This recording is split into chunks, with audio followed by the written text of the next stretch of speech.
Hey guys, welcome back to Camille's Corner. And yes, I changed my intro again. I know this is like the fifth time, y'all, but I think I'll stick with this one. I had a guy do it for me, and it just feels a little more me. The whole theme I was going for was hanging out in the corner, that kind of thing. It didn't turn out exactly like I envisioned, but I think he did a good job anyway, especially with the rooster, because the people who've been following my channel from the start, y'all will get the whole rooster thing, okay? But y'all let me know what you think about the intro. I was kind of nervous to use it in case people don't like it, but it is a little more me. I wish it had kind of more of an island vibe, but I guess it's okay for now. So y'all let me know what you think about it. Anyway, so I wanted to come on and talk about Lil Kim's new reality show, Girls Cruise. Now, I'm not really a fan of reality shows. I used to watch like Love and Hip Hop and Basketball Wives back in the day, but after a while it just got boring to me, so I barely watch them anymore. I'll watch an episode from time to time, but I'm not really invested in it like I used to be. And basically the only thing that gets me invested in a reality show these days is if my country is involved in some way.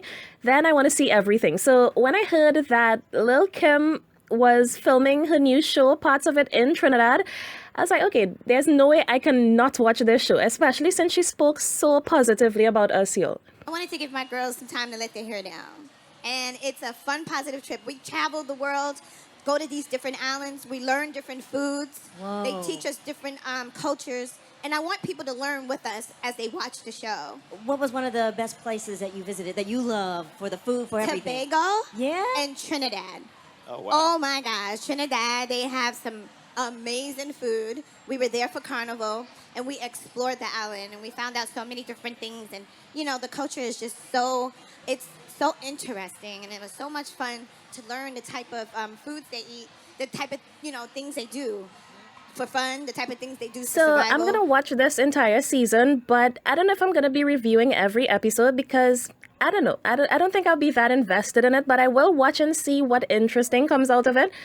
So I watched the first episode, and I'm just gonna tell y'all what I thought about it. But let me just say, I didn't have big expectations from this show at all because, I mean, it's Lil Kim, Maya, and Chili, and these three women, y'all, I'm not trying to be mean, but they're all a bit past their prime at this point, and I feel like they're all trying to make a comeback, and this show is like a good way to get in the spotlight again. Because let's just be honest, y'all, okay? I mean, they all have their fan bases and stuff, but not a lot of young people are checking for Lil Kim, Maya, and Chili right now. So I personally felt like the show was just a bunch of has-beens trying to be relevant again. Don't drag me for saying that. That was just my first impression, and I really didn't expect to like the show at all.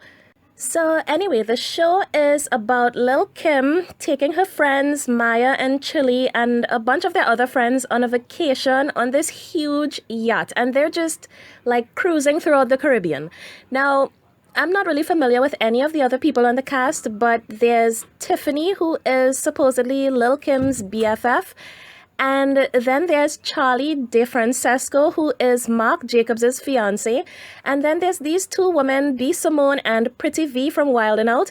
That's the only thing that I know them from. I'm not really familiar with them otherwise, okay? And then there's the staff on the yacht. Like, they got this bartender, and there's a fun director named Rome. And what's interesting about him is that he's actually a Trinidadian entertainer here, okay? His real name is Jerome Priscilla, and he's moderately famous in Trinidad. So they go on this cruise, and their first stop is Barbados. So the entire first episode was in Barbados. So I didn't really see anything about Trinidad in that episode yet. What I can say about Barbados, well, Rihanna is from there. I think that's what most people know about Barbados these days, but it's also known for like its gorgeous beaches and stuff, and of course Crop Over Festival, which is sort of similar to our carnival. Let me tell y'all, when I heard they were going on a Caribbean cruise, I was like, okay, they're gonna go to Jamaica, because it seems like Jamaica is the only Caribbean island that people really know.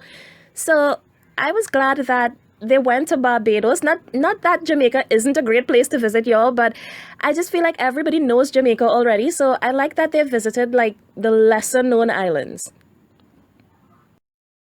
So at the beginning of the show, they gave like a little tour of the yacht and what it looks like inside, and y'all, it was just so luxurious. I felt so damn poor looking at that yacht. Like there's fancy bathtubs and shit. And I'm like, listen, why do I have to be so poor? Anyway, so the first episode, it wasn't really much to talk about, honestly, because it was just the cast having fun on the beach and they were jetpacking and going down a water slide and just doing fun stuff. The only thing that really stood out to me was Chili's attitude for the entire episode, y'all. She was just no fun at all, and she came across as a bit judgmental because everybody was drinking alcohol and she had this bottle of water and she was like, no, I don't drink the devil's juice. And then she was like, she's celibate and she only has time for her son. And I mean, that's great and all, but you're on a vacation where the whole point is to let loose and have these new experiences and stuff. And she just seemed like she didn't want to be there at all. And she didn't want to participate in any of the activities. Like, she didn't want to go jetpacking. She didn't want to do the body shots. It's like every single activity, she was the only one who had a problem. And then they decided to go down this huge water slide off the side of the boat, and she acted like she was gonna go, but at the last minute she changed her mind. Release it! Release it into the water! Release it! I changed my mind. Oh my God! I think that letting her guard down would be good for her. I thought she would want to do it. But then I looked around, she was like, mm-mm. And y'all, at that point, I was over Chili. I was just so over her. I was like, girl, why are you even here? And a lot of people have been dragging her on social media, and they're saying that she needs to be kicked off the yacht because she's killing the whole vibe and all of that. Check out what some people were saying.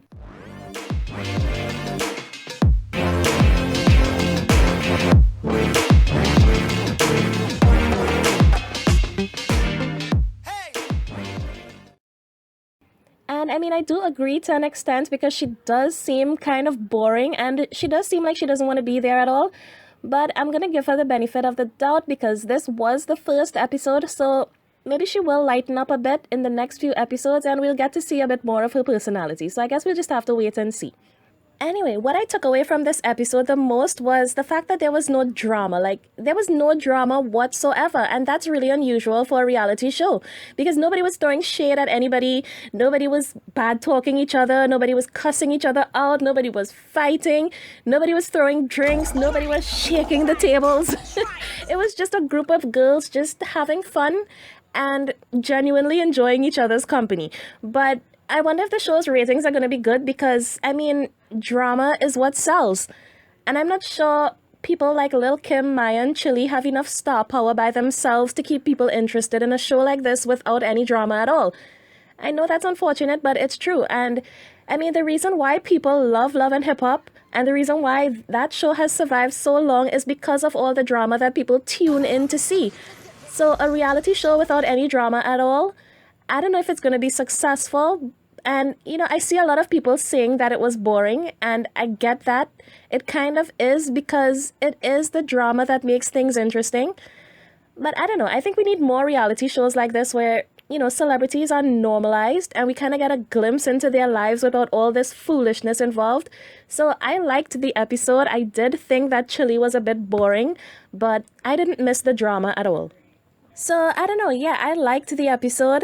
I get that a lot of people are saying that it was boring, but I mean, it's nice to see women just having good, clean fun and not tearing each other down all the time or not acting ghetto and making a fool of themselves just to have a storyline. So, I'm rooting for the show and I hope it does well. And of course, I'm looking out to see the episodes that they filmed in Trinidad because I had no idea that even happened. Like, I knew Lil Kim and Maya were in Trinidad for Carnival, but I had no idea Chili was here, and I didn't know they were filming a show. So, I don't know, I guess with all the attention that Love and Hip Hop was getting because they were filming here around the same time, this show kind of went under the radar. And I guess the difference was that the Love and Hip Hop cast, they had a whole press conference when they came announcing that they were here to film. But Girls Cruise didn't do anything like that. They just came and they filmed and they left really quietly. So not a lot of people even knew that was happening. So I'm excited to see what they did. I'm excited to see how they show my country and all of that. So let me know what y'all think and give me some feedback on the new intro too. Let me know in the comments. Bye guys, and thanks for watching.